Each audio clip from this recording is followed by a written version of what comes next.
ಗುರು ಸೇವೆಯನ್ನು ಮಾಡ್ದ.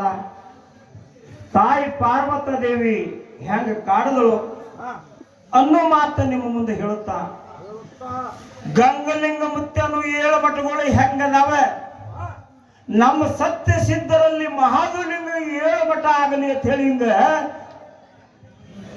ಸತ್ಯ ಧರ್ಮದ ಶ್ರಾಪದಿಂದ 7 ಮಠಗಳಾಗ್ಯಾವ ನಮ್ಮಲ್ಲಿ. ಗಂಗನ ಮುತ್ಯ ಹೇಗಪ್ಪ ಅಂತ ಕೇಳಿದ್ರೆ ಸಂಚಾರಿ ಸಾಧು, ಹೌದಲ್ಲ, ಪವಾಡ ಪುರುಷೆ ಅಂತ. ಅದಕ್ಕಂದ್ರ ಮಾತ್ಮರು ನೀರ ಹರಿತಾ ಇರಬೇಕು, ಸಾಧುರು ತಿರುಗುತ್ತಾ ಇರಬೇಕು. ನೀರ ಹರಿತಾ ಇರಬೇಕು, ಸಾಧುರು ತಿರುಗುತ್ತಾ ಇರಬೇಕು ಅಂತ ಹೇಳಿ ಮಾತ್ಮರು ಹೇಳ್ತಾರೆ. ಇದಕ್ಕೆ ಹೆಂಗೆ ಹೇಳ್ತಾರೆಪ್ಪ? ಒಯ್ ಜನೆ ಒಯ್ ಛಪಾಯಿ. ಹೌದು, ಒಯ್ ಜನೆ ಒಯ್ ಛಪಾಯಿ ಅಂದ್ರೆ ಅವ್ರು ಕವಿರಾಸರು. ಹೆಂಗಂದ್ರೆ ಯಾವ ಜ್ಞಾನಿ ಅದಾನ, ಯಾವ ತಿಳಿದಾನ ಅವ ಗಪ್ ಇರ್ತಾನ. ಜಗತ್ತಿನೊಳಗಿದು ಒಂದೇ ಯಾವ ತಿಳಿದಾನ ಅವ ಜಗತ್ತಿನೆಲ್ಲ ತಿಳಿದ ಅಂತ ಹೇಳ.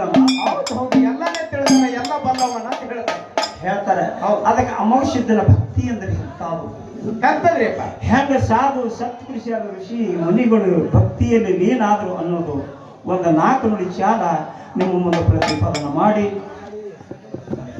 ನಮ್ಮ ಗ್ರಾಮದ ಕಾಶಿಂ ಸಾಹೇಬ್ರದು ಹೌದು ಮೇಳ ಅದೊಂದು ಮಾತು ನೆನಪಿಗೆ ಬರ್ತಾನೆ ನನಗೆ. ಏನ್ರಿ ಅಪ್ಪ?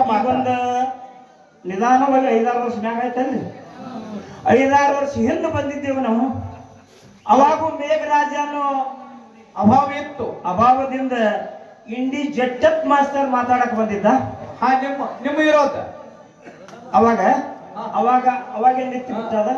ಈಗ ಮತ್ತೊಬ್ಬರು ಮಾಸ್ತರ್ ಯಾರು ಬಂದಾರ ಗೊತ್ತಿಲ್ಲ ನನಗೆ. ಹೌದು ಹೌದು,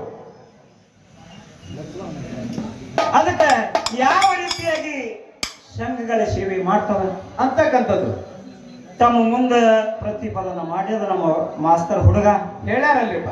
ಅದಕ್ಕೆ ಇರ್ಲಿ ಒಂದು 4 ನುಡಿ ಚಾಲವ ಹಾಡಿ ಸರಿ ಜೋಡಿ ಕಲಾವಂತರಿಗೆ ಹೋಗ್ತದನ್ನು